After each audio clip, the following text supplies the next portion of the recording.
I wonder what's on the tube.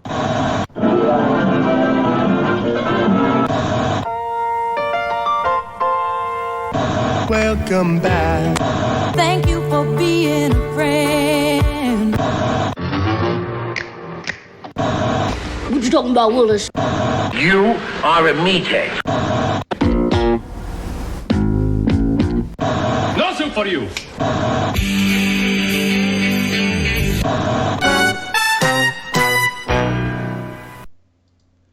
Welcome, everyone, to another episode of Sitcom My Face. I'm Nick Franco, and always with us, Jay Bidwell. What's up, you sexy son of a bitch? I'm upright, so that's a good thing. You made it. I made it. You didn't have the COVID, but you did have some shit. I don't know what the hell, but soon to be determined, I guess. Yeah. How you doing? Can you taste again? I just got it back the other day, dude. I was at work actually, and for a whole week I was cutting onions, no issue. I started cutting some onions and just started bawling, and I was like, I can smell again. And then the next day, I forget what I was eating, but I was like, oh my god, I can taste it. Nice. Which is why I got actual beer I can actually taste. Look at that shit. What you drinking tonight? This is some Founders. I think it was called Centennial IPA. Oh, sweet. The local. I mean, Founders is all around. Oh yeah, the country no, now, but, Founders is very well known. Actually, the in people craft that brew, industry there. the other couple that I made friends with in Jersey when I was out there, the ones that I stayed with when I saw you last. Right. I met them at they had a brew bar where they had drafts from all over the country from different microbreweries. Right. And the first time I met him, I walk in there and I was like, oh yeah, I like IPAs and stuff. Give me something you think I've never tried. She pulls out a Founders, which is right down the fucking road from my house. I was like, yeah, I'm from there. Can you get me something else? And then that's how we chit chatted and like bonded over it. So Oh, sweet. And that was the place that was across the street from the theater in Atlantic Highlands there. They live on the same fucking street. I was there for a Kevin Smith thing. That's how I met you. Yep. And they live on the same fucking street as the Quick Stop. And now attached to it is the podcast theater. Yeah, that's the Smod Castle. Smod Castle, yeah. Yeah, it's crazy, man. Sweet. Kevin Smith bringing people together. Oh yeah, all the time. Yes. Turning the world on with a smile, you might say. How's that for a segue? You know what? He's gonna make it after all. He's gonna make it after all. He sang that song after his heart attack. Well, we got another good one tonight. Woof. Yeah. Speaking of, you're gonna make it after all. Shit, bro. So my schedule changed now, and I volunteered to work. They're like, well, if you want to work Friday, Saturday, Sunday, Monday, you lose your weekends, but you get 3 days off. I said, fuck yeah, baby. I'll take that. Nice. That's the schedule I worked last year, and it's so nice, dude. You think 2 days off is enough until you have 3 days off, and you're like, ooh. Yeah. No, I get you. So now I think my new thing is going to be when we record on every other Tuesday, I'm just going to binge all fucking day. And that's what I did today. So would you like to tell the people what show we are talking about if they don't know how to read the title or look at that image below? Yes. This is not some kind of weird, funky eye chart, multicolored eye chart. No, this is the Mary Tyler Moore show we're talking about today. I used to watch this on Nick at Night as a young child. Yep. Another Another one that you wouldn't think would appeal to a kid, but there was something about this show I always really liked. It was very comforting for me. Mm-hmm. I think maybe because the character, I mean, they're all adult in a newsroom, adult characters, and they're very real. I think even compared to most shows we watch, these feel like real people. Yeah, it doesn't feel like, okay, people aren't really like this. No, you could probably associate certain people with, certain characteristics of these characters. It's very easy. Mary Tyler Moore, of course, from the Dick Van Dyke Show is where I knew her other than this. Yeah, she same was here. Rob Petrie's wife. What was her name on there? I forget. Lori Petrie. Lori. I think it was Laura. Laura Petrie, yeah, I think you're right. Yeah, and this show was on from 70 to 77. I used to watch a lot of these old shows with my grandparents. Yeah, and I'll say, I was actually alive for the beginning of the show. You Not old fart. Not very old at that point. You old fart, dude. Yeah, I Jeez. probably wasn't watching TV at this point. Good Lord. Probably wanted my bottle. So, You probably wanted some of Mary's bottle. oh. Didn't you make some dead Mary Tyler Moore joke a few episodes ago? I don't know about I that. feel like you made some callous Mary Tyler Moore joke. We were like, oh, God. This was 168 episodes, though. Yeah. No, 24 per season, 7 seasons. I mean, I don't think you could talk about this show without talking about the cast immediately. Amazing cast. Totally amazing cast. Like, I think pretty much, yeah, just about everyone. Like when you mention them, it's like, oh, they're from this. Oh, wait, they're from this. And like, they're so recognizable, not just from the Mary Tyler Moore Show, and that's also had a few spin-offs too. Mary Tyler Moore as Mary Richards, I think your last name is. Yes, Mary Richards is the character in the Mary Tyler Moore Show. And I'm gonna guess because I wasn't there like you were, but probably a pretty important character for females back in the 70s. Yes, very much. Yeah, like here was a real career woman. I was gonna say Single. working girl, but that sounded different in my. Oh, what was that? I was gonna say working girl, but I was like, wait, I think that means hooker. Yeah. Well, it was also an '80s movie too. So. Oh, right. Yeah. So there's your fallback right there. Single too, which I don't know how important that was in the 70s. Maybe not as much as it was in decades prior, but. Yeah, no, but she was like a true like independent, career focused woman that has moved out to Minnesota. She's getting an apartment and looking for a job. You know, this will lead into actually the pilot episode here. You know, she gets an apartment that's actually from what's her last name in the character? Phyllis Lindstrom. Lindstrom, who's Cloris Leachman. Cloris Leachman. Yes, the great Cloris Leachman, who you will know from TV and film. So I told you we have to do Raising Hope. She was the great grandmother, I think. On there. I gotta check that out. It is available on Hulu. So. Yes, I think it is. It is. In the pilot, which I didn't rewatch, I have seen it before. I have I only have 3 seasons of this on DVD. I'm a slack. No! I only have 3. 3 of the 7 seasons. So in the pilot, where does she move from? Yeah, that's what I wasn't totally sure of. Like, I was looking. It's like, oh, she moved to Minneapolis. Like, yeah, but from where? The one thing I was realizing, I was like, this is like the only show where a lot of sitcoms, they'll take place where the actor is from. Right. Especially if it's a comedian. Comedians always seem to want to rep their hometown. Yep. But she was, I guess, born in Brooklyn. You're talking about the actual Mary Tyler Moore. Yeah. Yeah. I wondered if they mentioned that in the pilot, that she moved from Brooklyn or anything. You know what? I'm trying to remember. I do want to say she was from out east. It may have been actually New York. Okay. But in the pilot, she talks about she had a boyfriend for a couple of years. He was a doctor. He was doing his residency. She was basically waiting for him. So basically, once he finishes his residency, we're going to settle down. We're going to finish the residency and nothing. So basically, she said, sayonara, sucker. So basically, she breaks up and she moves out to Minnesota. She rents an apartment, the lower apartment. And her upstairs neighbor is Rhoda Morgenstern. Was Rhoda there in the beginning, or she came in a little later, right? No, Rhoda was... She was right there in the beginning, huh? Right there in the beginning. Yeah, because Rhoda was... They opened the curtain on this, nice big, picture window, I guess that's called. Really large window. And Rhoda's out there cleaning it. And basically, she's cleaning it because she wants that apartment. So we should say we're working. We usually pick episodes throughout the series. Today we are actually, because I mean I've seen the show quite a bit in my life, but I wasn't familiar enough to be like, these are the episodes we need to hit. So we're going from a list from Screen Rant of the top 10 episodes. So strangely, most of the shows I feel like we've done this for are shooting you like season 1 and 2.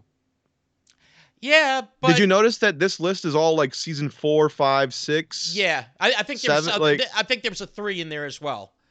But so but this, yeah, this like go it's around, not I didn't the really early watch the early ones. Yeah. Yeah, it's not really the early ones that they pitch you there for the best ones. Mhm. But I thought it would be best anyway, just to I was like, oh, okay, let's see what the pilot consisted of, how it set things up, and and as we've watched on a lot of the shows, the pilots can range from How was the pilot on your revisit? I thought the pilot was good. Like good setup. Does it establish the entire station, all the main characters? Well, not all the characters that we'll see throughout the thing, because you will have another character added in, I think, season 3, which is Betty White's character. Mm-hmm. But which is a reason we're covering the show, is 3 of them this past year were lost in 2020. 2021. Sorry, I forgot what year it was. Yeah, 2021 we lost 3 of them. What was it? The year before we lost 1 of them. It's like, yeah, it's been pretty bad when it comes to the Mary Tyler Moore Gavin show. MacLeod as Murray Slaughter, the greatest freaking sitcom name. Who the hell was like, this guy's name is Slaughter? Well, like he knew the hair band was gonna come out in the 80s, so like he was getting ready. Big fan. We lost Ed Asner and Betty White, so yes. I figured this would be a good time to talk about this show. Strangely, when I was looking for Mary Tyler Moore on Hulu, which it is on Hulu if you want to partake. I think we just talked about the Golden Palace, that Golden Girls spinoff, about how I it saw wasn't that available anywhere. It's on there now. Yeah, I was like, Golden Palace. Wait, it's like, I mean, it was only 1 season, and yeah, you can watch it on Hulu now, and that's pretty cool. We might have to hit that soon, because I have never really, I don't remember a lot about it. But you know what? I never watched it. Like I really enjoyed Golden Girls, but it's like Golden Palace all of a sudden just came and went. And I'm like, huh? And yeah, it was already gone. Take the Golden gone. Girls and add Cheech and Don Cheadle. Yeah, Cheech and Cheadle. And actually, wasn't it without Dorothy, right? Without B. Arthur. B. Arthur was the reason that the Golden Girls ended. She was kind of over it. Yeah. So the other 3. There was a weird thing I read too, based on when they were doing the Golden Girls. Betty White, they wanted her to play Blanche, I guess. Yes, I did read that. Because of her character on Mary Tyler Moore. She's very sexual, very very sexually progressive for that time, I think. And so of course Blanche on the Golden Girls is a very pervy character, but they were like, why don't you try this Rose character? And I guess she was kind of against it at first. But she fit in so well as that character. Like she nailed it. Sounded like they were like, well, just do it for a table read, and and then they were like, that's it, bro. That's it. And now you can't picture it any other way. No. But when you watch her on Mary Tyler Moore, you do see a lot of Blanche, a lot of that. Oh yeah, and her character on Mary Tyler Moore is Sue-Ann Nivens, and she's the happy homemaker. So she has her own little show that is produced on their TV station WJM, and it's sort of like it's a cooking show, but it's also how to clean a dirty shirt, how to sew this, how to just every little thing for being a happy homemaker. Back Lou Grant, who runs at least the newsroom. I don't think he runs the whole station, but he runs the newsroom. Newsroom, yes. You got Murray, who's Gavin MacLeod. He is one of the writers. Mary is also a writer. Yeah, writer and associate producer. That's the job she was hired for. Ted Baxter, the great Ted Knight from I think Caddyshack, maybe his biggest well-known thing besides Mary Tyler Moore show. Yes, and then for, on the TV side, Too Close for Comfort. That was his big vehicle. Right. Monroe, But Who he is probably the most cartoony of the characters on this show. yes, he's he very feels real, but he's very full of himself and conceited in that way. very much very full of himself, but yet is probably how do you want to put it in a gentle way? Not the brightest bulb on the tree. We all know people like him. The only cartoony aspect is he's more vocal about it. Yes.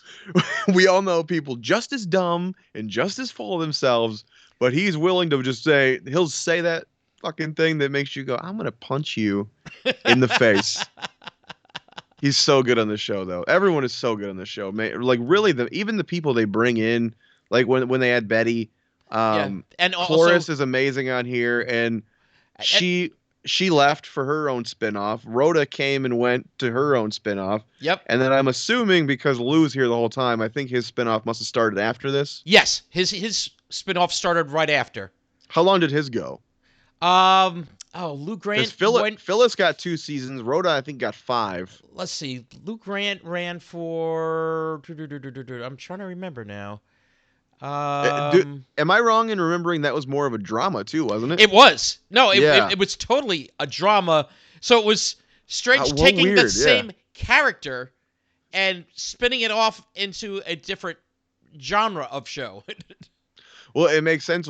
As right before we recorded, we were talking about one of the creators, James L. Brooks, who is the man who gave us Taxi, and he's one of the main minds behind The Simpsons, at least early on. Right. If you look at his film work, we were talking about, it's so weird. All of the movies he's directed and written are all dramas, and he won. You said the Academy Award, 3 of them for As Good as It Gets. Oh, Terms of Endearment. Yeah. As Good as It Gets did win some awards. Maybe Nicholson won for it or something. Yeah, something I think like Nicholson and I think didn't Helen Hunt I think Could also be. won. I remember that movie sweeping the friggin' awards that year. It must have been like what, 97 to 99, somewhere in there. Yeah, 97 I think, about 97 or 98. Yeah, I remember that movie taking home all the awards that year. Yeah. So it's weird that this guy who's so well known for brilliant comedies on TV went on to do all these drama films. Mm-hmm. But, And I mean, he's in I think he's in some of the early commentaries for The Simpsons. yeah, I think he is actually. You know, like him, Grenig. I'm trying to think who else. Is Brad Bird on some of the? He's one of the writers, yeah. Well, I know he's one of the writers, but I'm trying to wonder if he was on some of the commentary. Oh, I'm sure, yeah. Early. They're pretty good about getting the writers in there. Yeah. Even Conan did a bunch for his episodes. Yes, I love some of the Conan episodes. I can't wait till we get at some point to The Simpsons, even though it's still going. That Friggin' nuts, dude. That's why we actually have to have like if you want to call it the Simpson rule, a show that's just been going so damn long, we can't wait for it to end to actually cover it. Well, you like to touch on the theme song, so what do you think of this theme song?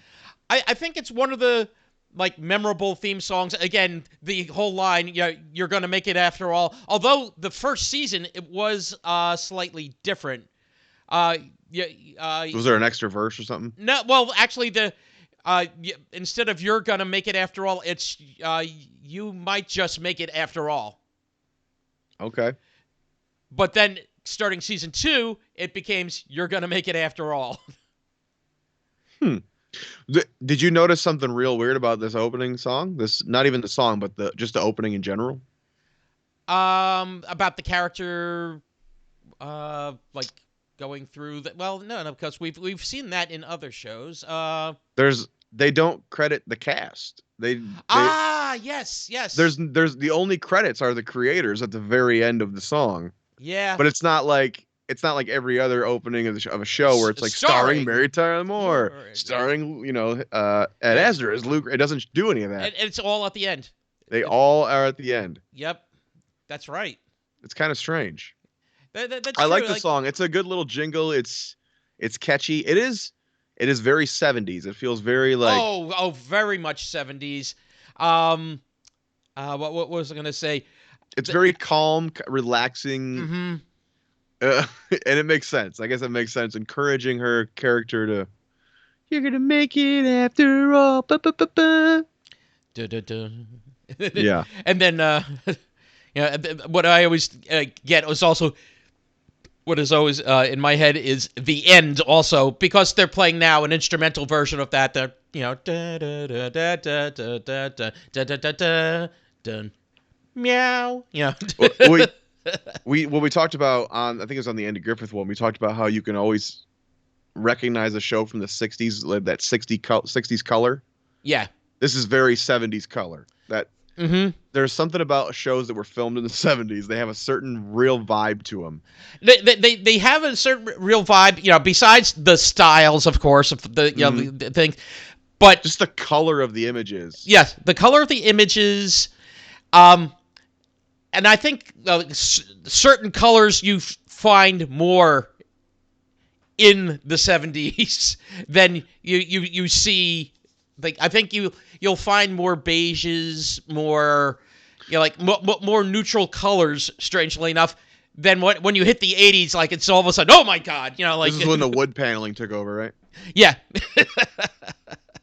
Yes, Yes, and she has one thing in her apartment that I've always wanted. I always thought it was so freaking cool since I was a kid. Every time I've seen it in a movie, and it's the drop down living room. oh yeah, I was gonna say, When like, those the drop couple down little, living room with like the bookshelves underneath, and the bookshelves kind of hide the stairs. I'm like, Yep.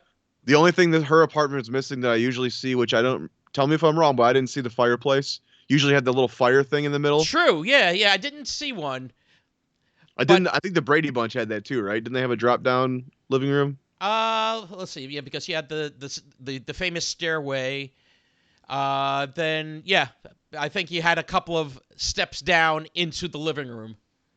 I always love that. I want one so bad, especially with the movie collection, some extra storage for some. Oh, there we movies. go.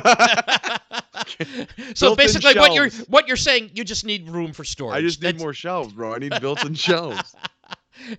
It's like too much stuff out there. I need more stuff to store. I got all this. All this is movies, and all my books are in a box somewhere. It's like bookshelves are for. It's like normal people would say books. JJ said read a movies. I read a book, I throw it in a box, and I put it away. I buy a new movie, it goes right up there on display on them pretty shelves. Damn. It's the way I roll, man. Well, who's your favorite character up top? Okay, so favorite characters. It's hard on this show. You know what? I loved Lou Grant, like that gruff. Yeah, he's again, he's still coming from a little bit of like an older time, and making the change, adjusting to, again, people like Mary, like these independent, single women, career women. It's like to him like a little bit strange still. Well, being my favorite movie of all time, Who Framed Roger Rabbit, I got a real Bob Hoskins as Eddie Valiant vibe from him, and it's the I same. can see that. The gruff, but the heart is in there. Like, he has mushy moments. He really does love his staff and his friends. They are. She says it in the final episode. They're a family. Mm-hmm. And I think that he is a great lead for all of these yahoos, because he can be stern when he needs to be. Yeah. But he also has those moments where he wants to break down. And we'll talk about that in some of the episodes we discussed tonight. Yeah, baby, because there are certain events that like happen throughout the course of this show that it's like, wait, what? Yeah, in fact, actually, in the first episode, if we want to get a little more into that pilot episode, later on, Mary is the guy that she was dating, the doctor. He's coming out to see her, and so she's getting ready for a visit from him, and she gets someone at the door, and it's Lou, and he's a little bit toasty, we'll say, because one of the things he told Mary when she told him where she got an apartment, he's like, oh, like, it's a great neighborhood, a lot of great saloons. That was the selling point for that neighborhood. A lot of great saloons. Yes, he can often be found. This is a sign of greater times. They're long gone, where he's just constantly drinking whiskey in his office. Yep. Just Yeah. always got a bottle of whiskey right in that drawer. In fact, the first episode, it's like, oh, would you like a drink? And I was just like, oh yeah, that's. But it's like, oh no, yeah, like when he shows that it's alcohol, it's like, oh, would you like a coffee? It's like, oh yes, thank you, yeah. Right. Oh yeah. But Do we want to go down the list of 10 here? Start with the 10th one on the list there. Better late. That's a pun than never. Did you watch this one? I did not watch that one, but why don't you give us a quick synopsis? So it says tensions rise in the season 4 episode when Mary is working the late shift at the station. She and her best friend Rhoda Morgenstern write a fake obituary about somebody in the newsroom, and by mistake, it is given to Ted and read on the air. Now, I think the error in this Screen Rant article is they say it was a late shift at the station. I think they were actually at her apartment when she wrote it. But either way. Ah, gotcha, yeah. So this is strange because I didn't watch all the episodes in between, but one of the episodes we will get to About the missing obituaries.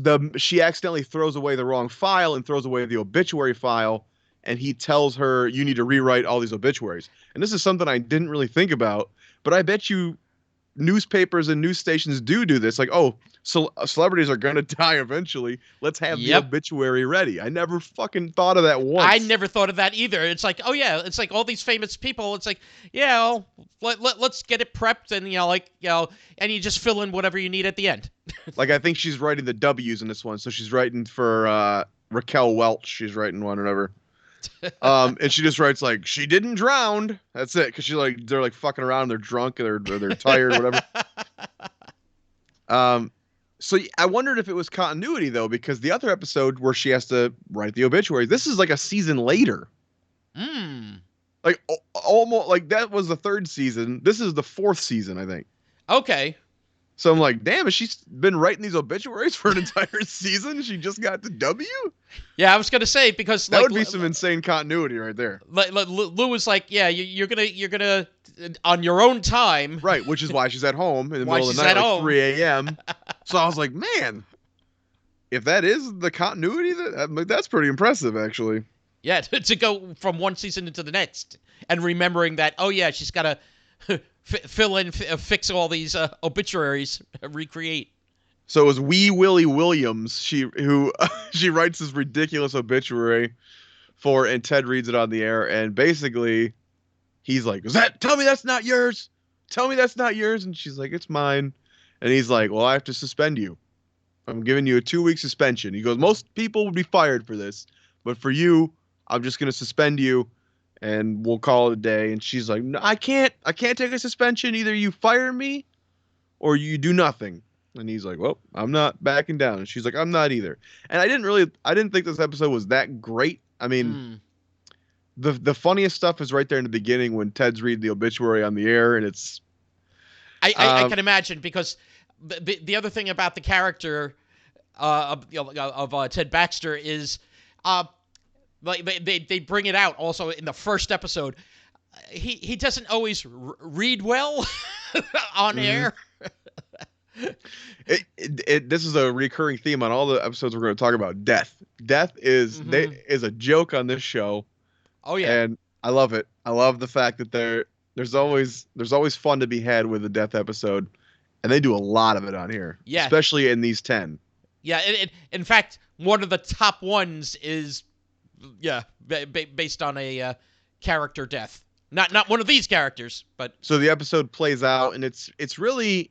There's the really sweet moment is in the office when he's trying to punish her. I don't want to do it, Mary, but I have to do it, you know. And basically she quits the show. But you just kind of get a lot of them sitting in the apartment going, I really want my job back. And then she runs to the office and is basically crying to get her job back. And you're like, it wasn't that satisfying toward the end there. Lou, I want my job back. Okay, you got your job back. The end. You're like. And I can imagine him saying it just like that. Okay, you got your job back. He was like interviewing the replacement, and he just kind of sends her on a wild goose chase. I need you to take this down to so and so. He gives her like a coffee mug. She leaves, and he sits her sits Mary back in her chair, and all's well with the world again. And you're like, oh, oh, Nice. okay. As both. Yes, yes, yes. Call back to our last episode of Night Court. Did you catch the 9th episode on this list? A new Sue-Ann? No, I did not. Like the bottom of the list, I didn't hit. This is one that the final act is so funny that it's worth the ride. Yeah, I'll probably catch after this. So basically, Sue-Ann is Betty White's character. Mm-hmm. And she is like you said, the happy homemaker or whatever. She has her own show. And this young girl comes to Mary that says, "Oh, I'm your friend's, I think, little sister. And I want to work at the news station when I get older." And so Mary takes her in, and she goes to she's like, "Oh, I love Sue-Ann's show." So she goes to a taping, and this guy who runs the station is kind of infatuated with her, and Betty White becomes concerned that he's kind of grooming her to become her replacement. Ah. And then the young girl begins an affair with the man who runs the station, and it becomes quite evident that he's ready to kick Betty White's ass out of there, Sue-Ann's butt out, so that the young girl that he's sleeping with can become the new. So the final act, she's doing like a cooking segment, and Betty White sabotages her to the point that she's willing to give the entire station food poisoning just to get this girl. Yes, I was gonna say, the character of Sue-Ann Nivens, the happy homemaker, is so great because she comes off like, like, oh, as the happy homemaker, she's so sweet, but she's really evil. She's a bitch, and it's so good. It's so fun to see Betty White as a bitch, dude. Exactly. She's so like, she's willing to like, give the station food poisoning. She's willing to like break up a marriage, as we'll get to in a later episode. It's nothing to her. You have Murray, Mary, and Lou in the office. They're sitting there. They went to the cooking segment, and they all ate the food, and they're all like, "Oh man!" Well, he's got a great. What was his quote? He had a quote about Murray's like, "You ever feel like you swallowed a hot mitten?"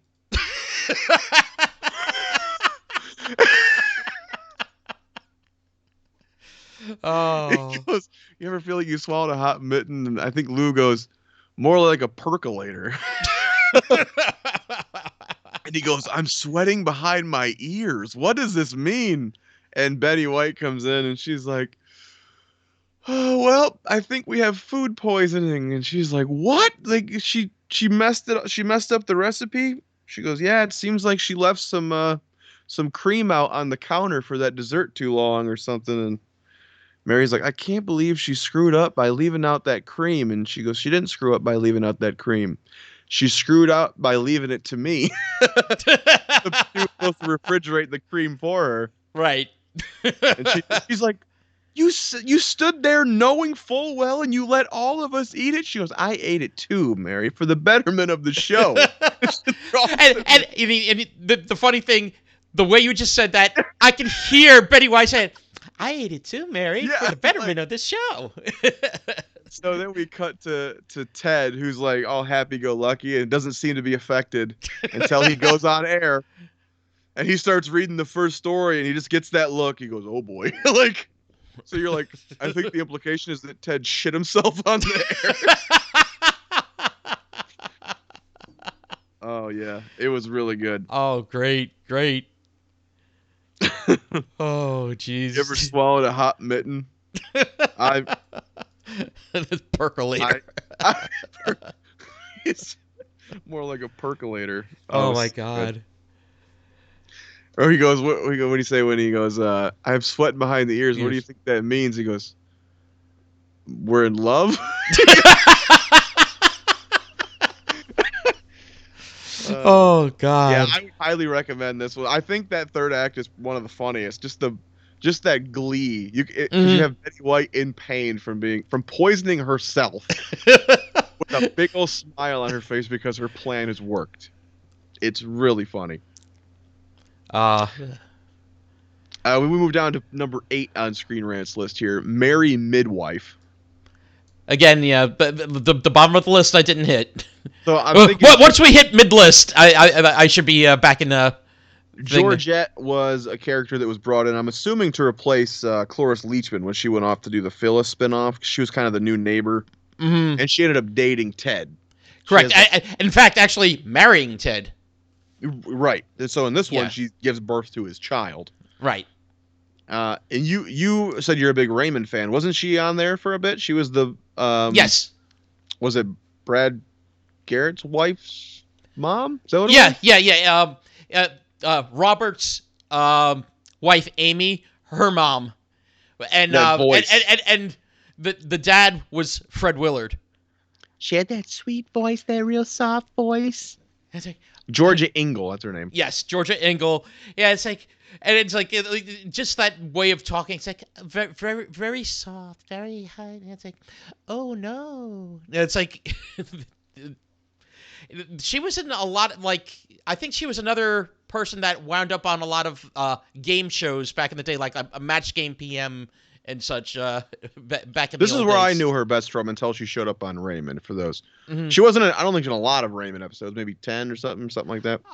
It might have been a few more. Like again, once Robert and Amy start dating and she meets the parents, and that they did bring them back for multiple occasions. And this is, we talked about the typical pregnancy episode of a show. Hmm And we went into actually on our watch along about how you couldn't even say someone was pregnant back in the day from being the Ricardos. In the decade and a half since, they don't care anymore. They're like, hey, we're Right. pregnant. Yep, that's And we're giving birth in the same room. No. So basically, there's a side story of Mary is kind of concerned about Lou's weight. So he's real upset that she thinks he's fat, and there's a lot of fat jokes in there. oh god. And meanwhile, she's having a dinner party where Georgette goes into labor. Ah. And it's called Mary Midwife, but I mean, I think Lou does more of the work than really Mary. It should be called Lou Midwife. But you have Ted, who's terrified. He won't even go in the room that she's giving birth. He's a hot mess. So they kind of pick up the slack for him. At that point, you think she'd be like, "Fuck you, dude. You're a piece of shit." But she's like, "No, I love you, honey. Okay, here's our baby." Whatever. Again, not a super eventful episode. I think it's probably only on this list because it's like Ted had a baby. Yeah, it's an event episode. Yeah, like Right. one of those, milestone, if you want to say. It's like, oh, okay, this is the birth of, and I love who, once the once we get to the last season, in fact, the last episode, we get to see who this baby turned into, and I love that one too. Then we move to number 7 on the list, which is Ted Baxter's Famous Broadcasters School. You didn't get to this one either? No. This was probably my second favorite, and again, it all comes down to that third act. So this guy approaches Ted at the station about, like, oh, we got all these these up and coming broadcasters, and what if you had a school where you trained them and da. And he basically talks everyone into investing into this big school, and it turns out to be a scam. So everyone at the station is all excited. There's whole like second act is about them getting their itinerary ready, and you're going to train these people to become the future broadcasters of America. And it's a school with Ted's name on it. He's like huge, and they show up in this one banquet hall at like a hotel, and there's like 150 empty seats and one guy sitting there. Who's the one man who bought the damn tuition Package. for 10 weeks of training. Oh my god. They're like, where's everyone else? He goes, well, you're 10 minutes late. What are you doing? He's like, oh, they all left because we were 10 minutes late. He goes, no, there was no one here to leave, And they're like, Damn. well, I guess this is off. And he goes, oh, no, I paid for 10 weeks.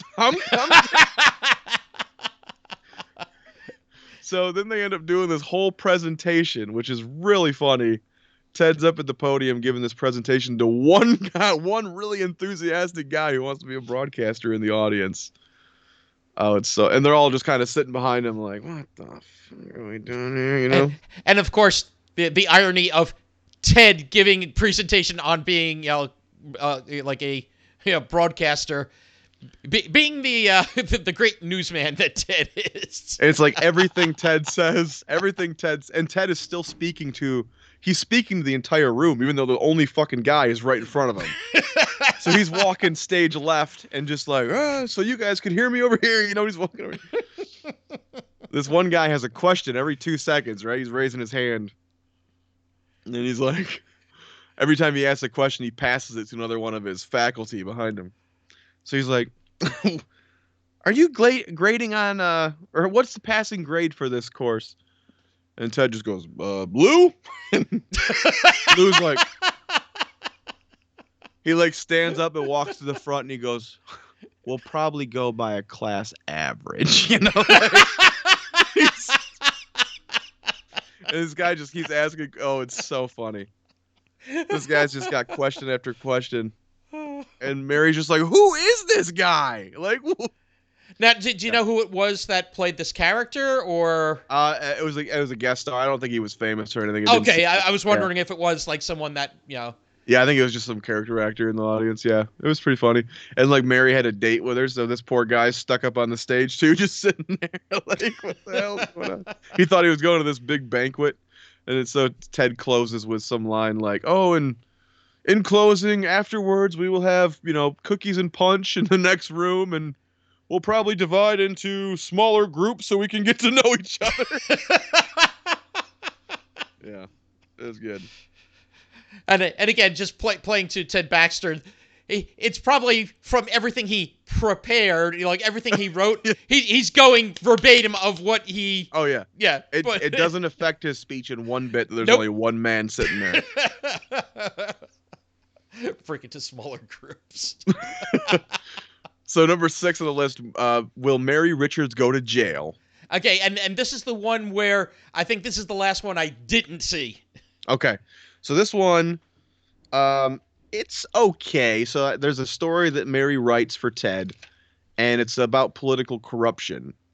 So of course that's on the local news. The police show up and need to know, where did you get that information? Yeah, who's the source? Who's the source? You need to reveal your source. And Lou is all about, well, first of all, Ted immediately fucking points to Mary. He's like, she's my source. I don't know. Okay, who's your source? So now it's all on Mary, and Lou is like, well, freedom of the press. The First Amendment protects us. You don't have to reveal it, whatever. We'll fight it till the end. So she decides, I will go to jail and take this, and I will never give up my source. And it's okay. It is weird. Some of these higher end episodes are not my favorites of the 10 that I watched, but there are some very funny moments. I don't know who the 2 women in jail with her are, but there are these characters that are very funny, and they're hookers who are in there with her. There's a lot of kind of innuendo type jokes. Wait, I thought you said it was working girls. No. Yeah. Yes. Because she says something like, I'm just doing my job and they throw me in jail. They're like, us too, honey, She's like, it's my first time here. And like, oh, you could have fooled us, These they're very funny little guests. I don't know who they were, but they're funny. And then of course Lou comes in and he's so distraught that he's now got Mary sitting in a jail cell that he changes his tune. And he's like, I don't want you to lie anymore. Just tell him who it is. Don't worry about the amendment. Just tell him who it is so we can get you out of here. And it doesn't really seem to resolve, because she's like, no, I was going to do it anyway. You didn't tell me to do it. I was going to do it. And then they kind of end it with like, well, she'll be out of here on bail in a couple hours. And I mean, maybe the next episode gives you the like conclusion. Maybe the continuity. Yeah, but it doesn't seem like. Yeah, I was wondering. It's like, okay, so did she give up the source, or is it just a? She does. I mean, in here, it's basically, well, you'll be out on bail in a couple hours, and then we'll deal with it later. So maybe the next episode did, but I didn't watch that one, so I don't know. Okay. Now number 5. It's okay. Number 5. Are we at what? The dinner party? Number 5 was the Lars affair. Oh, the Lars affair. Okay. Now, let me double check, make sure I didn't have any more notes for Mary in jail. I don't think so. Oh, there was a whole thing about. It opens with Lou Grant like, oh, feel my was it lymph nodes? Is that what they're called? Yeah, like the glands. Yeah. The gland, yeah. Are they swollen? Are they swollen? And they think he has mumps, which also doesn't really go anywhere. And the mumps storyline doesn't really seem to go anywhere. But it's like they keep talking about, well, you know what happens when a grown man gets. He's like, I know. And it keeps coming up. So I had to Google it because I'm like, I don't know what the fuck you're talking about. And it said that mumps in adult men can cause infertility and shrinkage of your testicles. Oh wow, no, geez, I never heard that one before. And this was the first one I think, because I was kind of watching them in order. The first one I noticed Georgette show up. Okay. But other than that, yeah. So the Lars affair. Go ahead with that one if you'd like. Lars affair. Here we are. This is another merry dinner party. This is a common reoccurring theme, and there's some funny things about it too with the dinner parties. First of all, how great is it to see Cloris Leachman and Betty White play together? Yeah, definitely. Two of my absolute favorite women, I think, in comedy.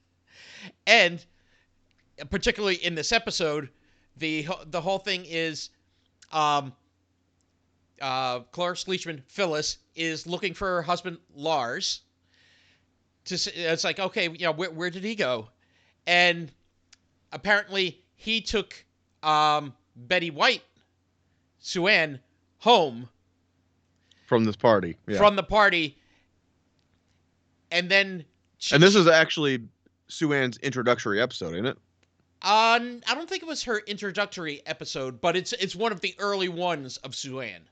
Okay, I thought this was the first episode of that season. Maybe not.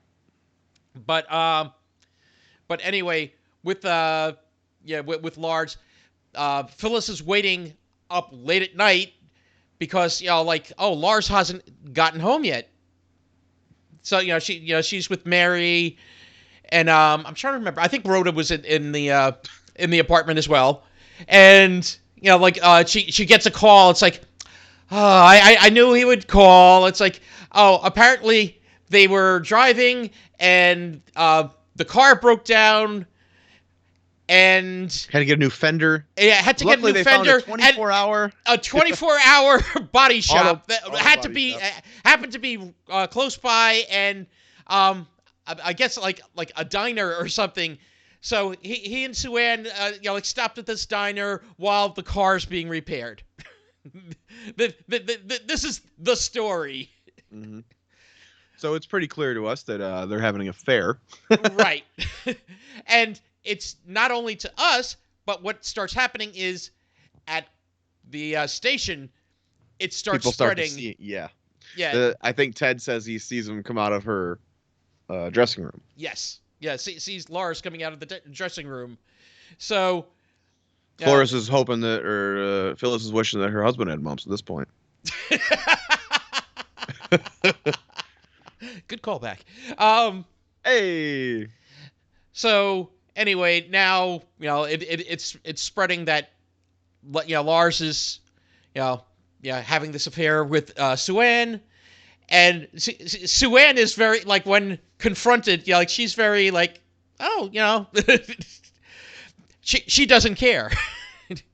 If she wants this guy, she's gonna have this guy.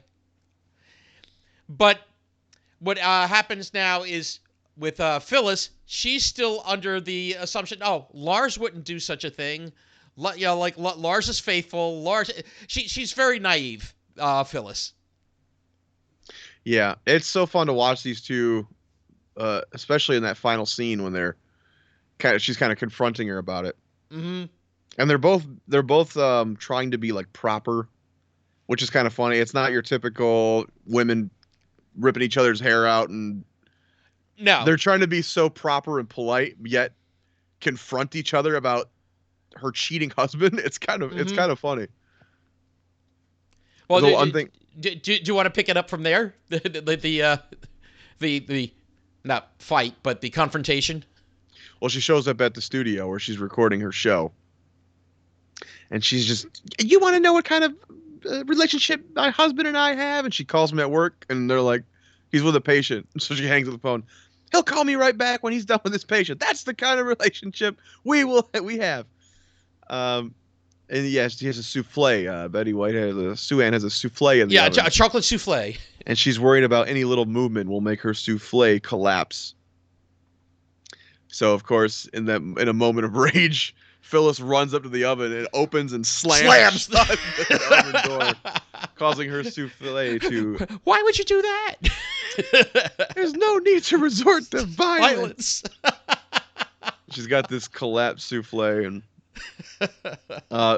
it's really Mary who solves the problem. Of course, she comes in and basically is like, "If you don't stop, I'm going to tell the whole station or whatever. It's going to get everywhere." Right. She's like, "Oh." Even though Well, it was already spreading. Right. So Sue Ann's like, "Well, in that case, I guess it's over or whatever." Yeah, And I think it wasn't just like, okay, it's going to spread through the station, but basically she'll lose her program, I think, was also part of like sort of the ultimatum by virtue of that. She'd lose her show by proxy of losing her reputation, I think. Yes. Yeah. Which, I mean, everyone who knows her knows she's a floozy, but the people watching her show don't. Right. Yeah, she has the facade of the happy homemaker. Phyllis has got a little bit where she's like, do you have a way to take out chocolate stains? She's like, yes. And she goes, good. She splats her with some of the chocolate souffle. The thing I noticed in this episode is, Jesus Christ, these wide-ass ties. Oh, God. Did you notice their ties are like freaking as wide as their chest half of them? Yeah, I remember ties like that. Like, I never wore them, but yeah, I remember on shows in the 70s that was a common The other thing, Lou had a $1 billion idea there. He basically invented cops. Yes. He's talking about putting a news camera in the back of a cop car and recording a live arrest. Embedding a reporter with the cops. Right. And it's apparently failing as the beginning of the show happens, and he's blaming Mary, like, I can't believe you said that was a good idea, you know? Yes, you agreed with me. Yeah. So, and then something happens to the point where she's like, oh my God, do you want me to get a news crew out there? And he goes, we don't have to. Because like, he has the cop or the reporter in the car with the police. Yeah, but because the ongoing piece is, it's like, oh, it's a bad idea because the neighborhood that these cops deal with is one of, like, I guess the, no crime, like there's not a lot going on in that neighborhood. So you wonder if the people who created the show Cops watched this episode. Yeah, it's like Mary Tyler Moore. It's like, hey, that's a good idea. Because how long has friggin' Cops been on now? 30 years? God, yeah, it was on a long time. It had to be, I think it started late 80s. 80s, I think. Like probably 88, 89, at least. Yeah. Yeah, it might have been mid-80s, in fact. Lou Grant created Cops. Who knew? This was an okay episode. It's got its moments, but I didn't think it was amazing. Yeah, I think the confrontation was like pretty funny because, like you said, here's these two, again, fantastic actresses that they're confronting each other, but it's not like your typical Jerry Springer type of fight, like, oh, let me get to you. But it's sort of like kind of like passive aggressively confronting each other. Yeah. Until, like, again, like what you said, Phyllis says, oh, do you have a way to take chocolate stains out of clothes? I noticed every time Betty White sits in that couch on her set, she automatically starts crocheting. Yes. Like it's like just a habit, or if it's just I at first in this one I thought it was like a defense thing, like not paying attention. But she does it even when there's not confrontation. So it's like she always does that. Yeah, she goes to her couch, in that same seat, and just goes right to her crocheting.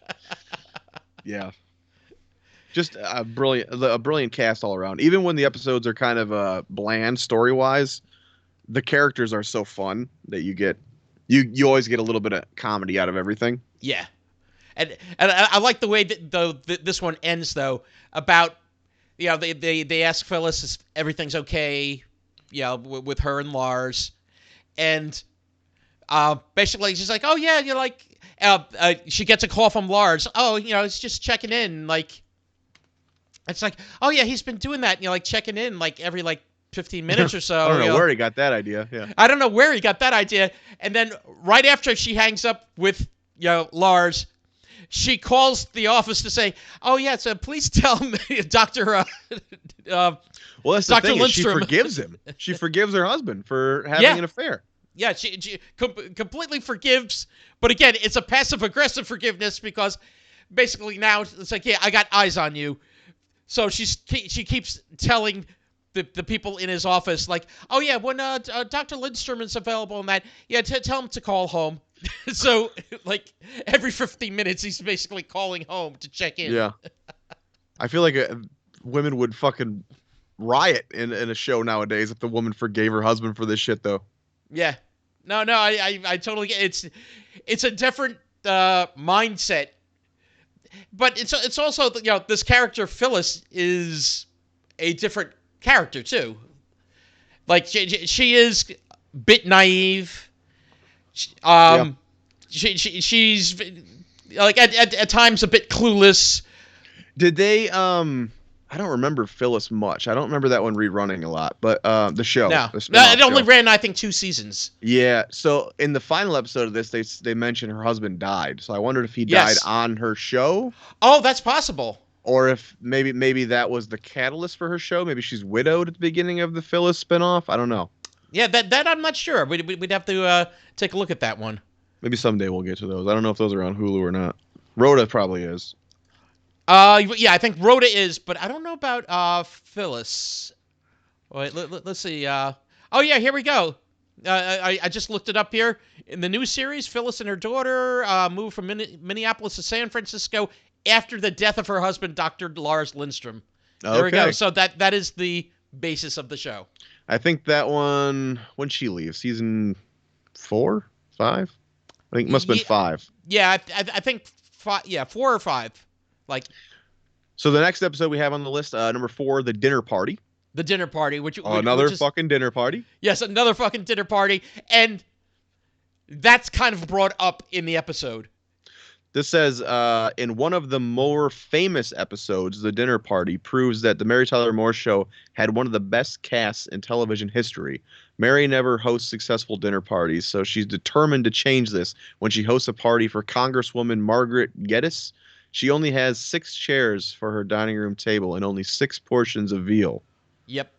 Um, Yeah, so it is brought up in this episode that Mary Richards throws bad dinner parties because now we just went over the Lars affair where, again, Lars takes Sue-Ann and is cheating.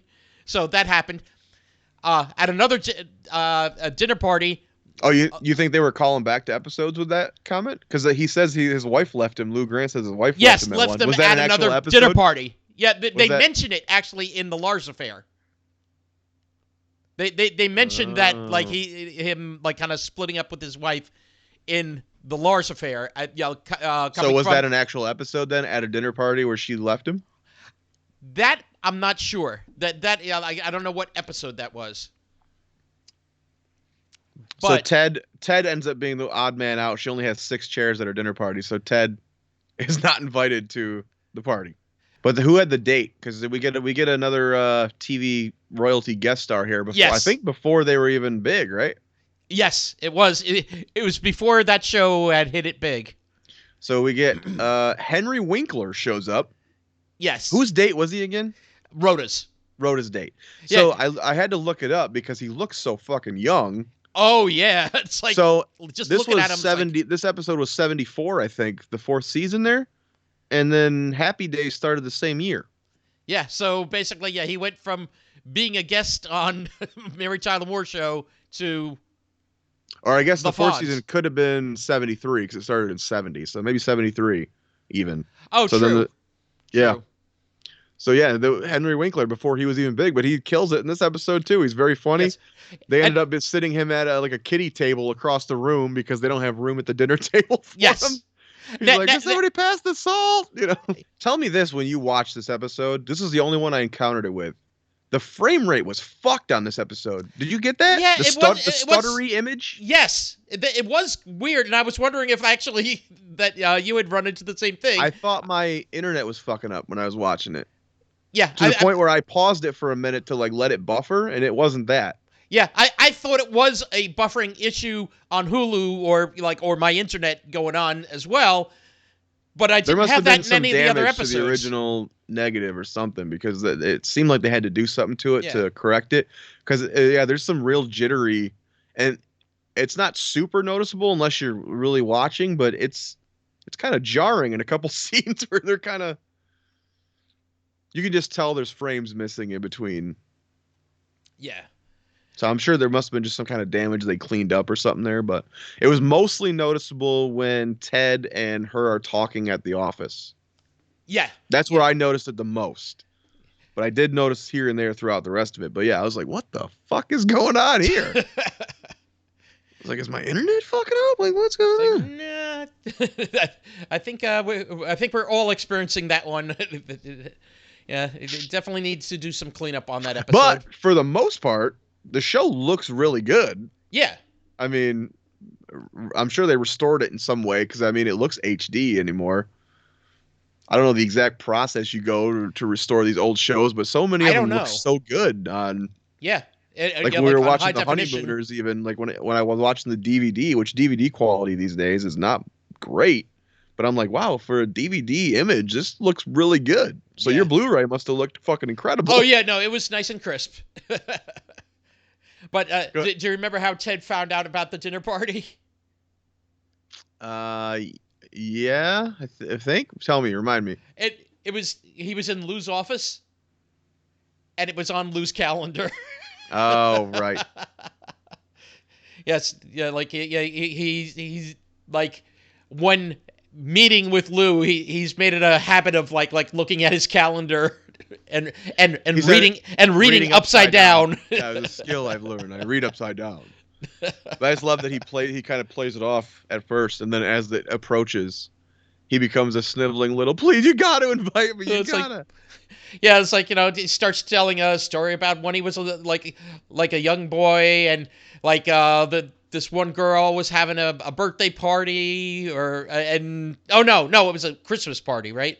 Because it was around great. Christmas. Brilliant acting too. I don't know how he stuttered like that. Oh wait, that was the image, right? My bad. I'm guessing it was the image. But he's talking about this Christmas party, and he keeps bringing up the carolers outside singing and that, and then that he just took this time to be while he's alone, he went downstairs to his chemistry set, and he made a stink bomb, and he went to the party and threw it. But I think he's making it a habit that it's like, oh, okay, he never gets invited to parties. And so what happens? Well, actually, before that part of it, also we have Sue-Ann. Right, who's basically wormed her way into being the cook for the night. Yes. So, but is trying to give Mary credit for it, so. Yes, but now you have another seat taken, because Sue-Ann is cooking, but then pretends to be just one of the guests at the dinner party. So now, another chair is taken. Someone's like, oh, what's for dessert? Mary doesn't even know. She's like, oh, does that smell like whatever the hell she said? Some kind of fruit? Pear or something? Baked pears or some shit? Yeah, baked pears, something or other. I forget what the finished thing, but the main dish was the veal. Oh, what? I'm trying to remember the name of the dish. Veal Alonso or a veal Prince Veal Prince Orloff. Veal Prince Orloff. And I love the fact of that was the name of the dish because for whatever reason it sounded like something that her character on the Golden Girls would have had or something. Or, I love not the dish, but Prince Orloff was from. I love the relationship between Mary and Lou when he takes 3 servings of veal. Yeah. And she's like, I gotta talk, come here. She pulls him aside and is like, you can't have 3 servings of veal. There's only enough for the people There's only 6 servings. Right. Look, there's only... So he's like, he's kind of like parental in that way, like always protecting her, like, okay, he goes back to the table. He goes back to the table. You know what? I'm not as hungry as I thought I was. And then basically puts it back on the platter and just kind of like pats it back in place, like, here you go, Mary. You fucking anything to appease her. Yeah, because when it comes to him first, he excitedly just takes a few portions off. Well, even in you say you didn't watch the jail one, but there's a moment in the end of the jail one where Lou comes in and he's like, I'm so proud of you. I could Ah, never mind. She's like, what, Lou? And he's like, I could hug you. She's like, puts her arms out, and he goes, no, no, no, I'm not a huggy kind of guy, you know. And he starts to walk away, and he turns back, and he looks at the two prostitutes next to him, and they turn away like at the wall, and he walks up like looking around, make sure no one's watching, and gives her like a hug, and he like lets go real quick. Yeah, can't ruin the reputation. Right. Then he leaves, but yeah, so he's got this real like soft spot for her, which is kind of cool.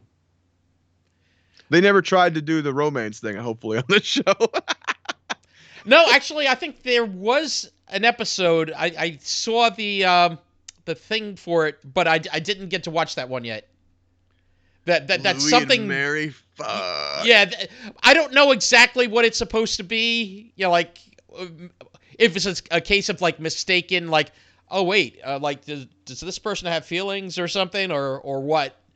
Or, you know, like, yeah, I don't know what the God, thing, I hope not, because that parental vibe with him is so good. Yeah, exactly. So to put that there is kind of, but I'll check whatever episode that was, and just to see, okay, what's the deal.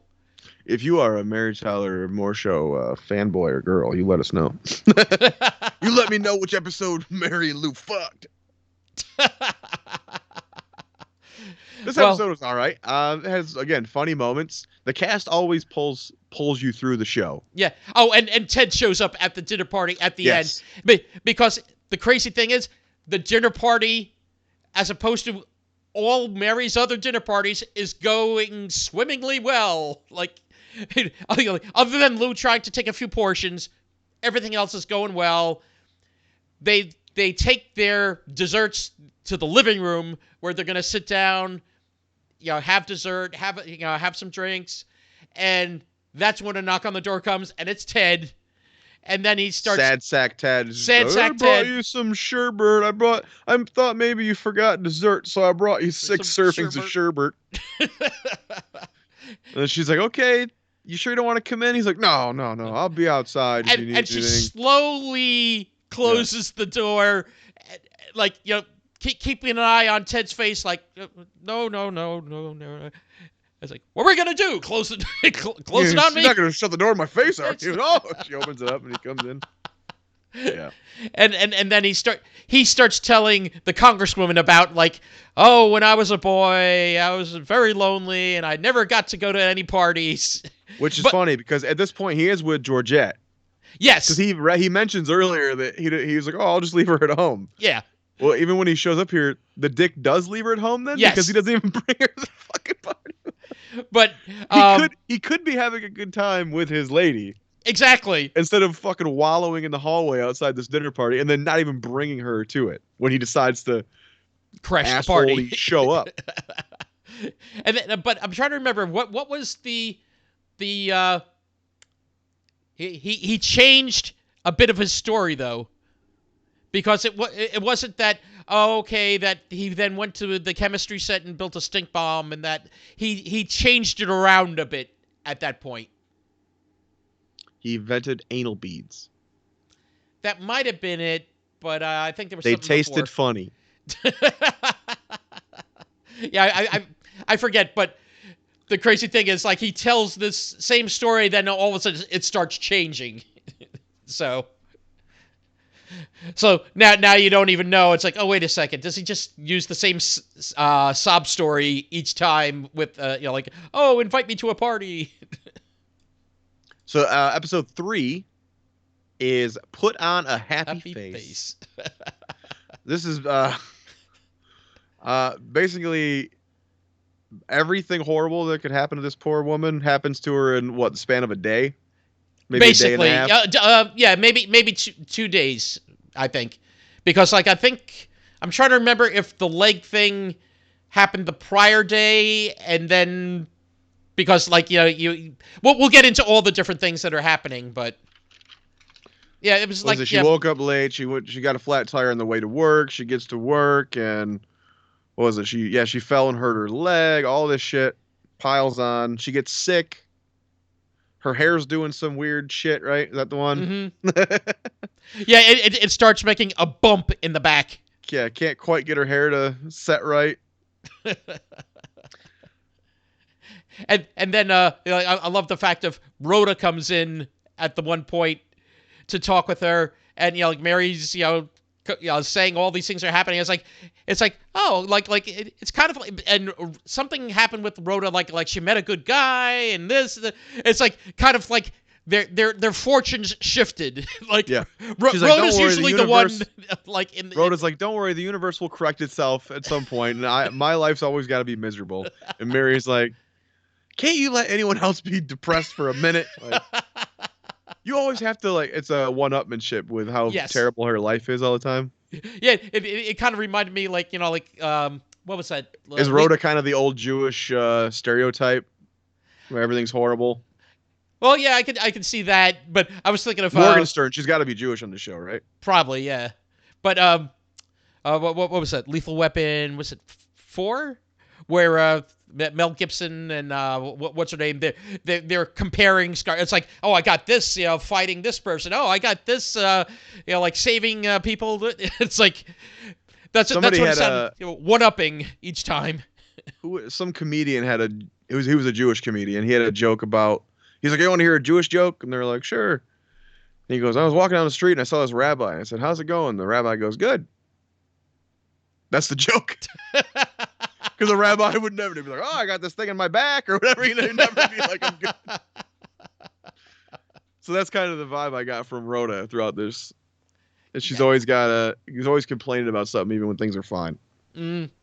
I definitely can get that. This is the episode 2 with the obituary thing. Yes. The predecessor to the other episode where she throws away the wrong file. Correct. Which apparently she writes these obituaries for an entire season because Jesus. Yeah. Yeah, because I think the way Lou describes it's like for the next 2 weeks you're going to take your time. It was definitely longer than that. Oh, yeah, that was more than 2 weeks. Yeah. Or time doesn't work the same in the Mary Tyler Moore reverse, And Ted keeps there's an award show coming up where I guess she's nominated, and I guess a couple of them are nominated. I think was Murray nominated too. I don't remember. Anyway, so they're going to this TV award show for the network or the channel, and Ted keeps going, oh, I got this great date for you. He looks like a more handsome Robert Redford or something.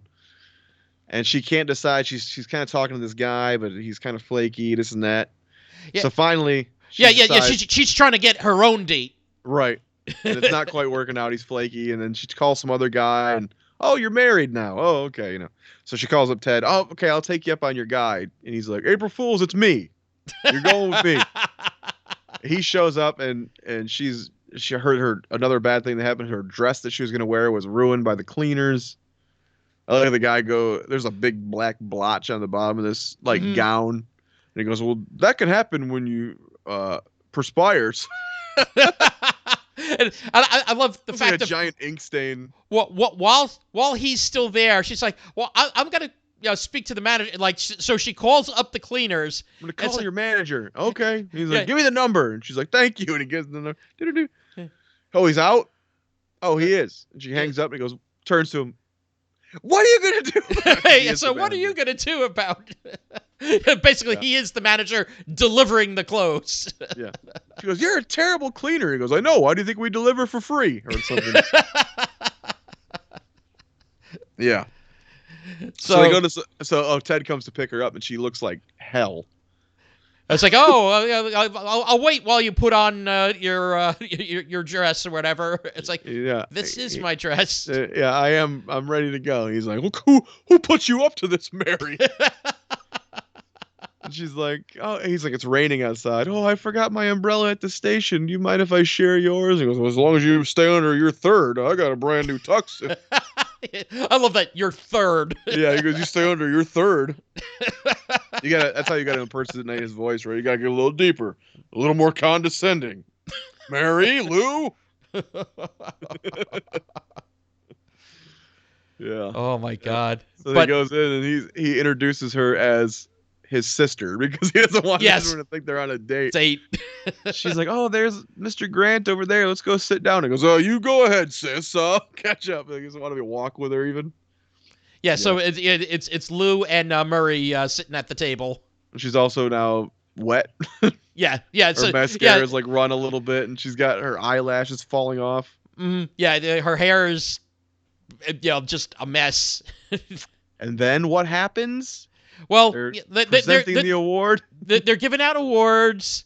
Of course, for the newscaster, like this other newscaster gets it because it's also for the greater Minneapolis metropolitan area.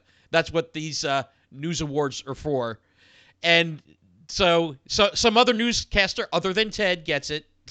So he goes, "Oh," we say like that bastard. I can't believe he won. And Lou's like, "You weren't even nominated." Yeah, I thought I would win the write-in vote.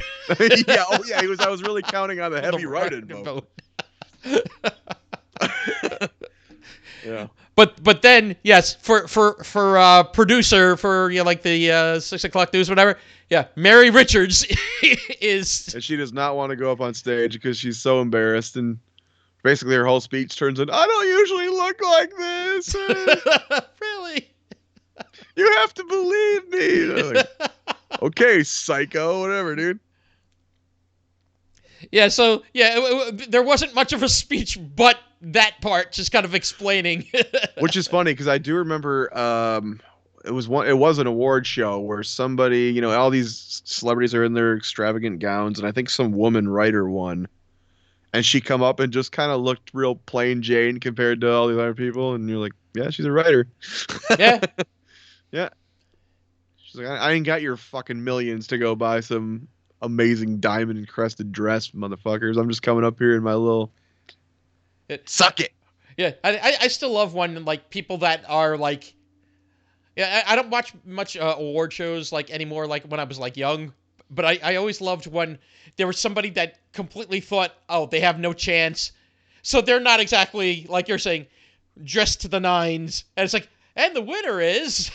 It's like, oh shit, going up, Or when they linger too long on the clip, like when Quentin Tarantino spit up his drink when Ben Affleck won for Argo. I think it was Inglourious Bastards was up against Argo or something. I think so, yeah.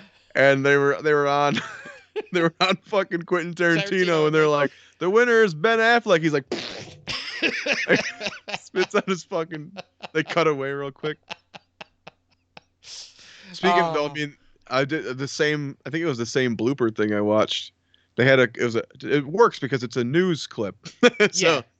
they had Tony Danza was talking to some local news station, and he didn't know that he was live yet. Oh. So Tony Danza's sitting there, and he's like, he goes, he goes, I thought this was like a morning show. This is a local news show. He goes, Jesus Christ. He's talking to his agent or his publicist or whoever the hell's with him. And he's like, he goes, I hate this crap. He goes, it's just murder and mayhem. It's all these people do. And the woman's sitting there like, Tony, can you hear me, Tony? She can hear every word he's saying, but he can't hear her.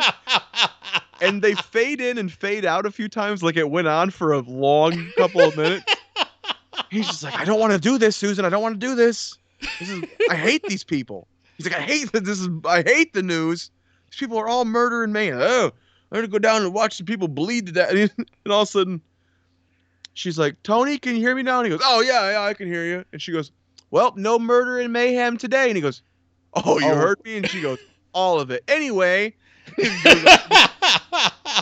see Tony Danza. He goes, oh, I'm serious. He goes, I'm not saying it's, wrong. She goes, it's my job. He goes, oh, no, I'm not mad at you for doing your job. You just admit it once in a while. That murder and mayhem. That's all you do. And she goes, okay, Tony. And it was so fucking awkward. Oh my God. I got to look that one up after this. Yeah, I'll try to send it to you when we're done. It was part of like a celebrity live bloopers thing or something. Nice. But that's a moment you could see happening on this show. Yeah. Especially with Ted. And again, as you said, that's one of the best things about this show. It just seems real. Like the characters just seem more real than some of the other shows where like it's a bit too cartoony or too. It's just like, oh no, these could be people that are out there. And 2 is a very funny episode. Chuckles bites the dust. Yeah, a lot of people consider this one of the funnier Mary Tyler Moore episodes. In the season 6 episode Chuckles Bites the Dust, everyone at WJM TV is surprised when the station's longtime funny man Chuckles the Clown dies in a circus parade.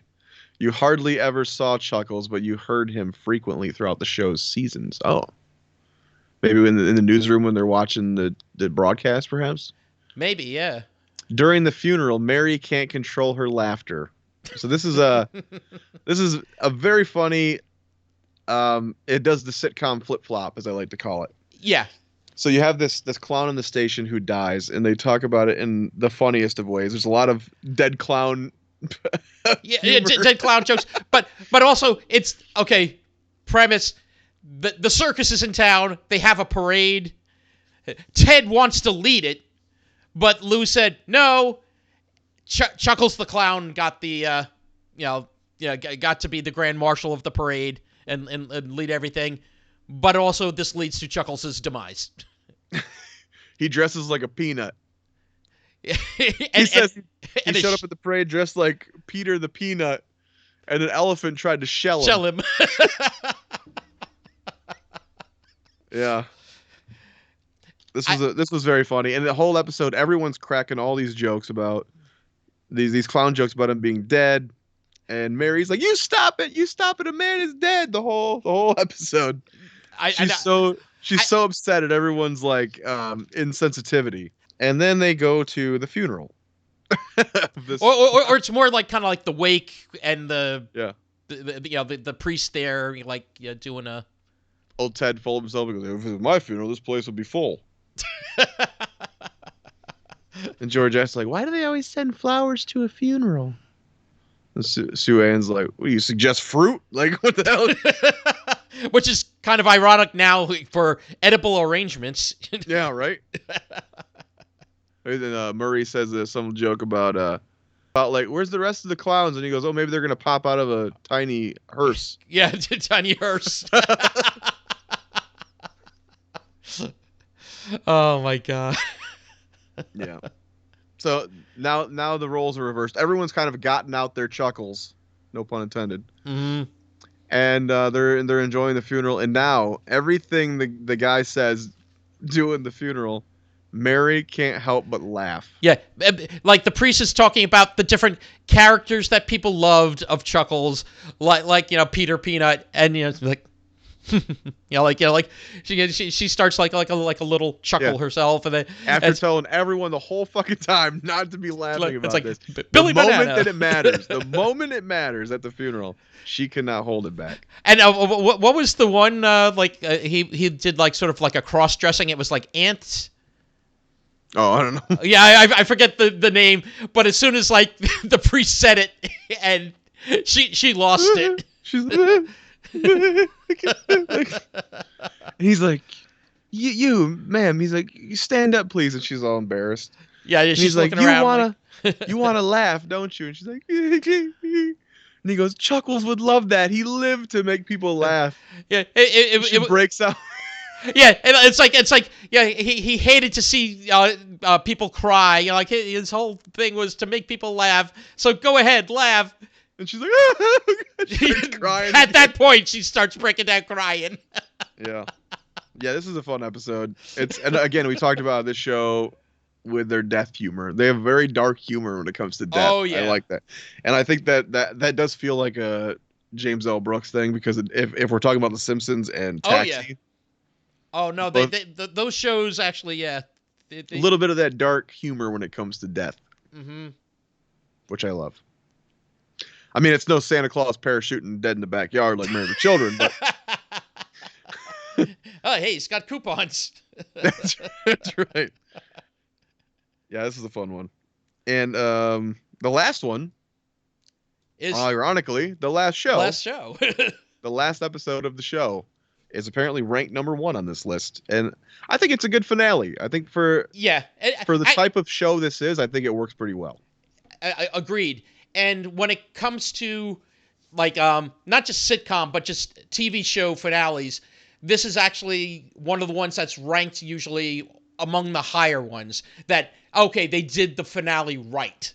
Well, it's good because it doesn't feel like a different show. That's usually the problem I have with a lot of finales, is that they try too much. Yeah, they And try to cram stuff in, and it doesn't always feel like the same show. yeah, the head of the station is making cuts. Well, and they sold the station. Yeah, So it's like to a it new makes owner. sense in this conglomerate world of ours. They're like someone else bought the network, and they're probably bringing in their own motherfucking people. So guess what? Yeah, time They to make think cuts. they're calling in Ted first, and so Ted's got this whole thing about like, oh, you guys, if they're gonna fire me, you tell them you'll quit too, and then we'll all stand together, and they can't fire anybody. Well, they go into the office. And boy, oh boy, were they wrong, because instead of firing Ted, they fire Everybody else. everybody except Ted. Oh, and going into the office, Ted is not alone. When Ted comes in to see the big boss, it's not just him. It's him. It's Georgette. It's his son. Who? What other famous character did he play? I don't know. I can't picture him right now. Who is it? He is Cousin Oliver from the Brady Bunch. The famous Cousin Oliver that they brought in late. Yeah. Yeah. The 7 of the Brady Bunch. Yeah. You're talking about 7 and Married with Children.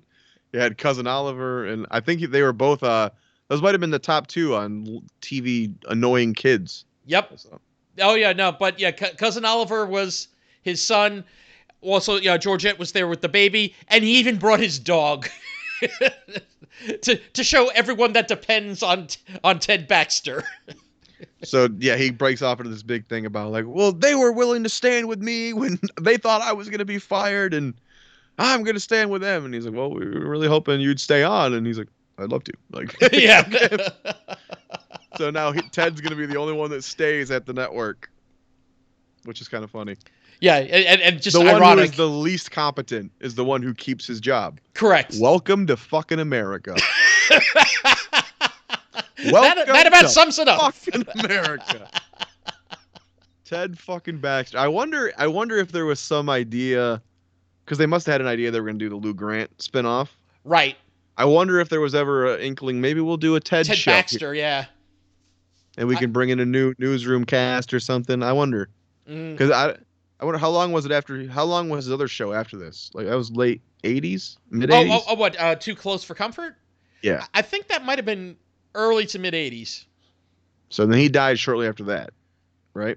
Yeah. I'm trying to remember when Ted Knight died. I don't feel like he made it to the 90s. I think he died in the 80s at some point. I don't know. He might have just made 90 and then, yeah. So yeah, sad to see. It is weird watching this show when there was a scene where they were all together, and I was like, man, these guys are so good. And then you're like, they're dead. That one's dead. They're dead. She's dead. He's dead. I'm like, fuck. It is kind of heartbreaking, you know? It is. And then you see this finale, and you're like, man, look at them all. Look at them all. They're so fucking good together, and they all hugging, and you're like, damn, they're all fucking dead. Yeah, and what's crazy is, as we were saying, it's like, okay, last year we lost 3 of the cast members. I think the year before we lost Cloris Leachman. The year before that we lost Georgia Engel. So it's like, oh, okay. So basically, yeah, the first one to go was Ted Knight. I know. Was it John Amos came on the last season? I think he was in a few of the last season. Okay. I don't know if he was a super regular, but I think he was in a bunch that last season. So I think technically he would be the last one because he's still alive, right? Sure. Yeah. I believe John Amos is still around. Of Good Times. Yes, of Good Times. Damn. Sorry. Actually, that might have been right after he was killed off. In Good Time again. Good Times? Damn. Yeah, I bet you he came on this right after he was killed on that On show. Good Times, yeah. For money disputes or something. Yeah. Creative disputes. No, I think it was a contractual. I think it was a money thing. But of the main characters, yeah, the one that went first was Ted. Then you had Mary. Yeah, weird, because I felt like her and Rhoda were kind of the young ones, and they died pretty early. Yeah, actually, no, wait. Was Valerie Harper? Oh, yeah, yeah. I think Mary, then Valerie Harper, and then let's see, you had George They did a Engel. lot of specials though especially Rhoda and Mary. They did a lot of specials I think starting in the mid '80s. I think they might have had another show even for a minute. I think you're right. I have to look Was into there a that one. Mary and Rhoda show? I feel like there was, and I remember a bunch of like TV movie reunions or something. That's quite possible as well. I But know because they were pretty old in some of them in the late '90s there. Because I think Mary was born in the '30s for Christ's sake. Mary Tyler Moore, yeah, she Yeah, I think she was was. born like '36 or something. Yeah, because she was. So she was already in her 40s here. Yeah, and she was playing 30, basically. Yeah. 36. Yeah, December of 36. Yeah. Wow. I think this is a great show. It's weird because it's not like I didn't find myself laughing out loud a lot, That's but when I that's the did, weird thing. Yeah. it was so hearty. Like Mm-hmm. Yeah, it's not the constant like what last week or last episode we watched Night Court. I think Night Court had a lot more laughs, Mhm. but like you said, Much cartoonier. This is very grounded. Very yes, grounded. this was very grounded. You actually cared about the characters. Not to say that you didn't care about it on other shows, but you really kind of like it's grew with the characters. Yeah, and it's all little character moments. Like you really watch these people in a room together, and even when they're not speaking, you can just feel them making decisions. Mm-hmm. Like I remember a moment with Georgette, even who wasn't even one of my favorite characters, but there's a moment in one of the episodes where they're eating fondue. You remember that? Did you see that one? I don't remember which episode it was. I'm trying to remember that one, but It's her, Georgette, Mary, and Rhoda sitting at the table, and they're eating fondue, and they're having their conversation about whatever the episode is. And Georgette takes her bread or whatever, puts it on the stick, and she keeps losing the shit in the fondue every single time she dips it. So she puts one on there, she puts it in, and you just see her pull it out, and she's like, and then she puts another one on there and she puts it in, and the conversation just keeps going. And then Mary gets up and she's like, "Would you like some more bread for the fondue?" And she goes, "I've lost enough." Like just these great little that shouldn't be that funny. No, but it's so fucking funny because you just seen her struggling for the last 5 minutes or whatever. And you could tell that there's a little attention to detail. And like I said, the crochet thing with Betty, it just feels like no matter who's talking to her, she don't give a fuck. Yeah. Betty White in this show. Yeah, Sue-Ann Nivens was... She's the female Ted, really. Which is kind of funny because Ted in that one of the first episodes with her, he goes, Sue-Ann's been hot to trot this whole time and I had no idea. The one where it must have been the Lars affair. Which is I think so. He's like, she's been hot to trot this whole time and I didn't do anything about it or something like that. And you're like, how funny would it have been to see those two get together because they are so similar. Similar, but Sue-Ann wasn't as she's more conniving than stupid. She was more conniving. She wasn't as dim-witted as Ted Baxter. This is a very good show. I gotta say, as we've watched, this is our 12th different sitcom that we've watched. This is definitely one of the better sitcoms, and on a lot of lists, this is usually among the tops of all-time sitcoms. The Mary Tyler Moore Show. And I would be hard pressed to say, watch an episode, you'll fall in love. I would say this is a grower. I would say the more you watch of this show, the more you'll love it. Agreed. We kind of agree on that. Yeah. I don't know that it will grip you in one episode. Yeah, it's not like, you got to see this episode, and that's the one you're hooked. What would you, of the ones you watch, what would you say? Go watch this first. You know what? You want a good laugh? You could watch the Chuckles Bites the Dust. Mm-hmm. That one's good for a good laugh. You know what? The dinner party, I think, is a good. to really see the breadth of the characters, and it's like, oh, okay, to see how they all interact with each other, and I think that's a good one, like to get an idea of the different ones. I'm gonna say a new Sue-Ann you gotta watch. Okay, yeah, Just I'll to watch watch after that. this. That's the food poisoning. Oh my god, so funny, and we're so recently saddened by Betty White's loss that Yeah. it's a great showcase for her and her character. And I would also say right after that, watch Ted Baxter's Famous Broadcaster School. 'Cause, again, it's just you have all of these, and that's a good thing too. Is even when you have these episodes that showcase one character, the supporting cast is always right there next to him. So it's not like you never feel like anyone's outweighing anybody. Yeah. Oh, and just to go back to the last episode, the famous ending of this show is Ted group Baxter. hug? Well, first the group hug, and like kind of the big group hug. It's like, oh, there's tissues on Mary's desk, so the group hug has to move along to get the tissues and move back. Then the other piece is Ted Baxter's like kind of farewell to everyone. It's like, oh, like a lot of my colleagues are moving on to new endeavors and that, yeah.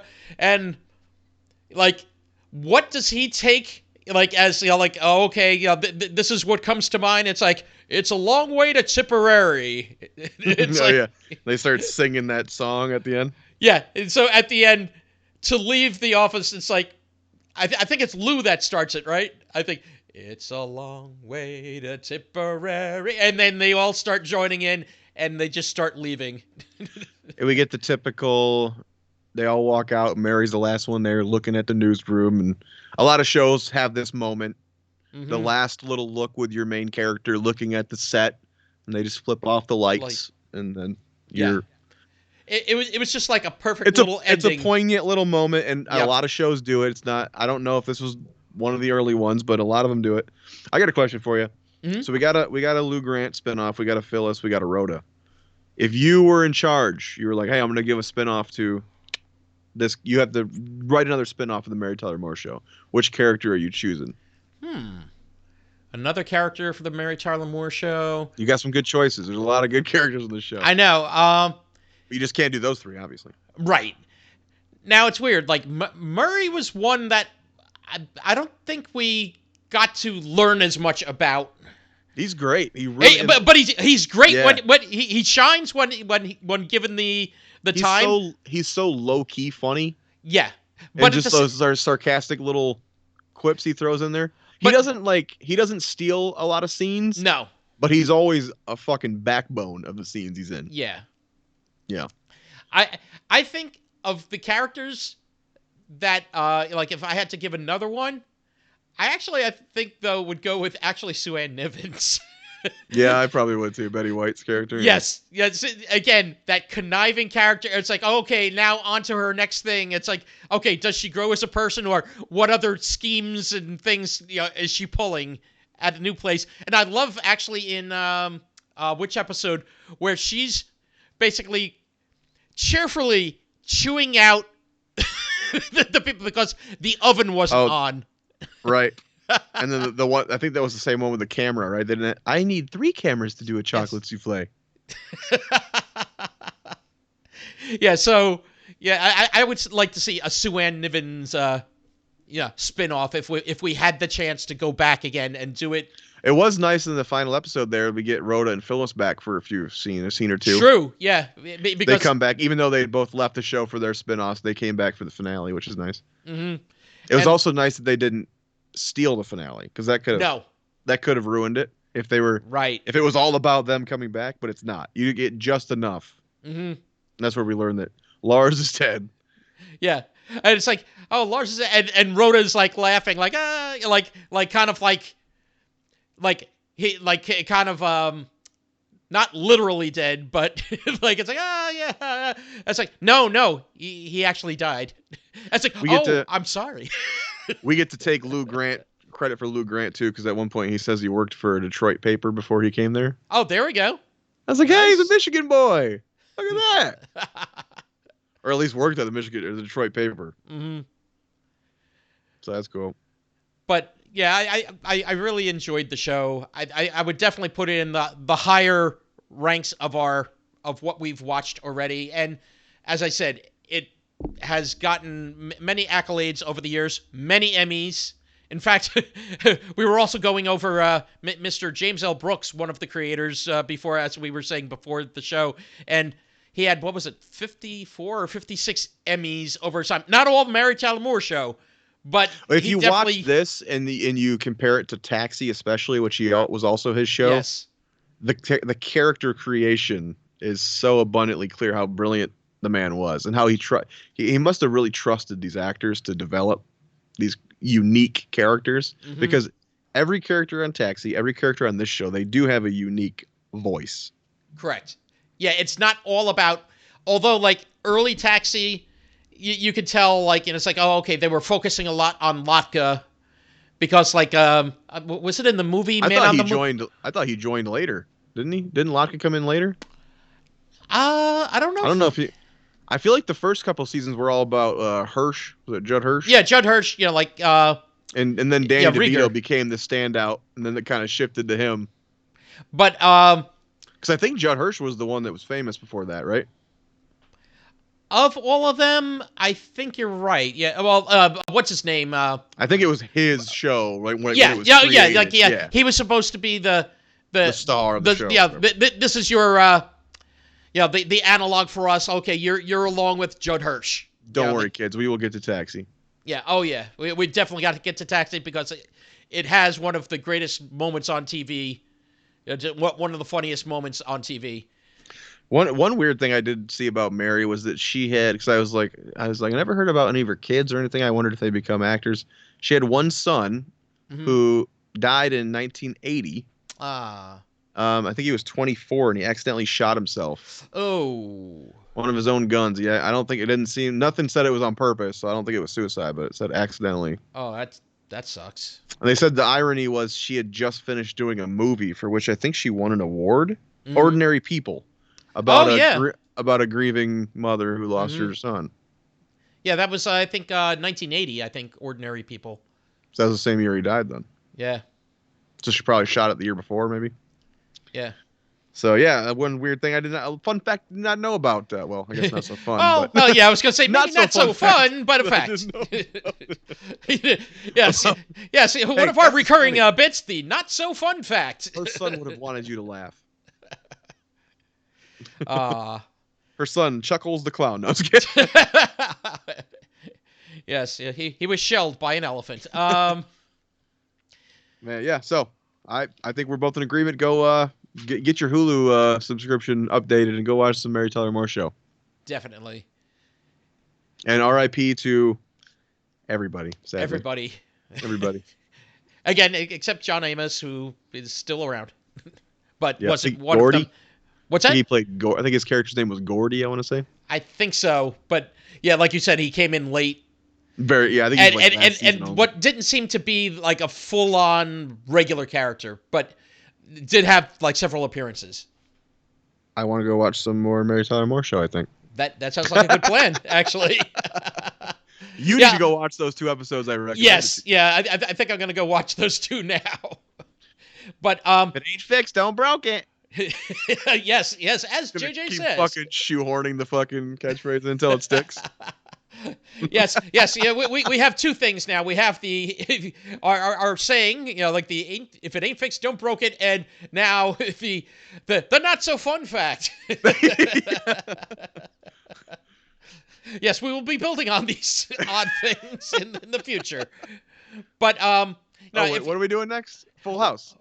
Full House, Get unfortunately. ready in 2 weeks. Another R.I.P. Yes, episode because yes, and I guess After that. after that, I guess we'll hit what WKRP in Cincinnati because we just lost Howard Hessman. Yeah. Who also in Clue, right? The end of Clue, one of my favorite movies. Clue He's and the FBI or whatever. and also was head of the class.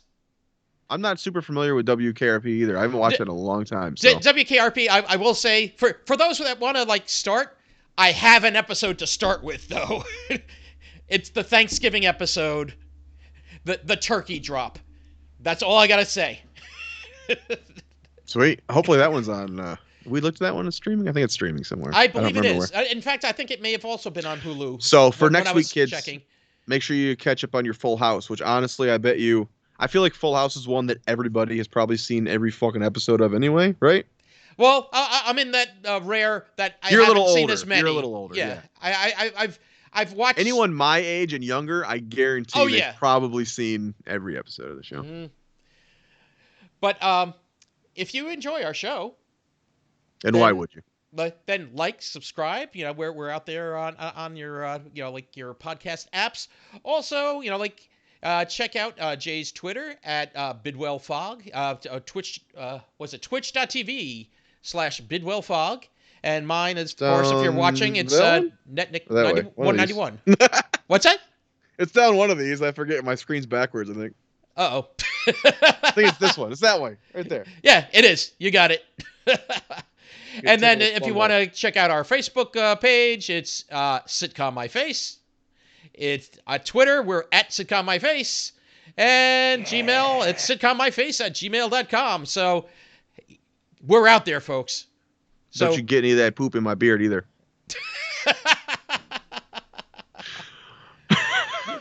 Good night, my friend. good night, Jay. For Sitcom My Face, I've been Nick Franco. I've been Jay Bidwell. And we hope you'll Sitcom my motherfucking face.